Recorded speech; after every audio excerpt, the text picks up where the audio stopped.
guys, kasabot sa business, lalo na sa inyong ating mga followers, ating mga viewers, ating subscribers dito sa aking channel, YouTube Kaliyaw Kasabong TV. Sa umaga na ito ngayon, nandito ako sa bahay nagko-content.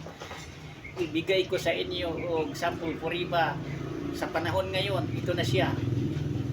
May sisiw pa rin ako kahit hindi breeding season.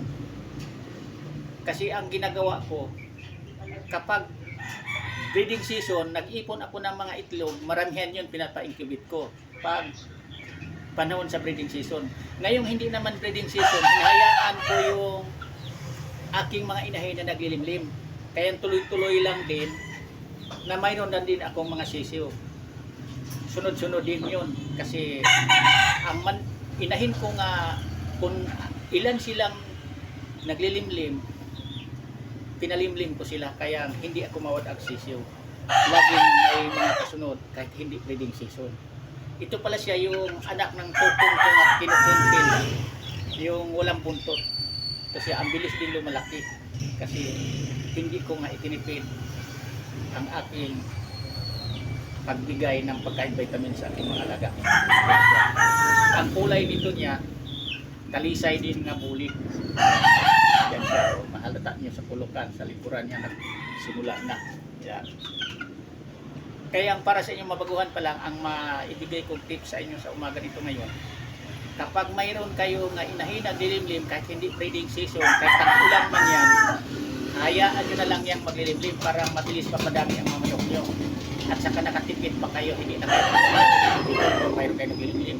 Tapos, ang pinaglagyan nyo, bubungan nyo na lang yan o takipan nyo ng, kahit anong itakip nyo, trapal o yero man yan, na hindi mababasa kahit ano kalakas ang ulan, kahit tag-ulan na ngayon. Yan ang pinaka magandang dapat gawin nyo dahil ginagawa ko mismo yan. Kaya nga ang aking mga manok naglilimlim na nagpisaan may mga similya, hindi na tinawag na bugok na bago ang mga itlog. Kasi ang itlog kapag nilimliman tapos pag umuulan, tatalsikan ng tubig ulan na babasa, yan ang hindi magpisa. Masisira lang ang similya sa mga itlog na dilimliman sa isa kainahin. Yan.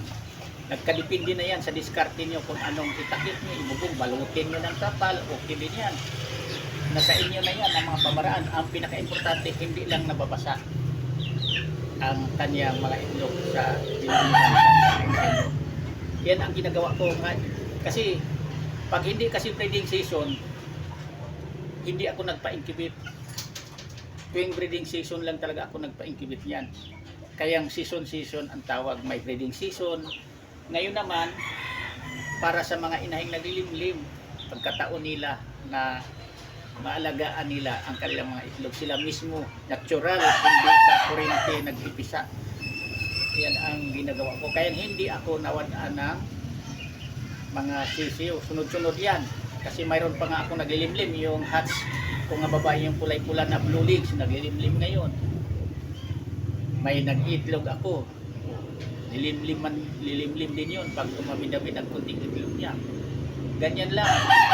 Ang dapat niyong gawing mga baguhan pa lang, huwag kayong umaasa din palagi sa incubator kasi lugi tayo kapag ang ating mga pina-incubate na mga itlog kukunti lang at sa, pag hindi breeding season ngayon, karamihan sa mga itlog kapag panahon sa tag-ulan, hindi lugon pa ang mga materialis natin, babae galaki, mahina ang kapit sa similya. Yan lang, maraming salamat ulit sa puro. Tingin, bye.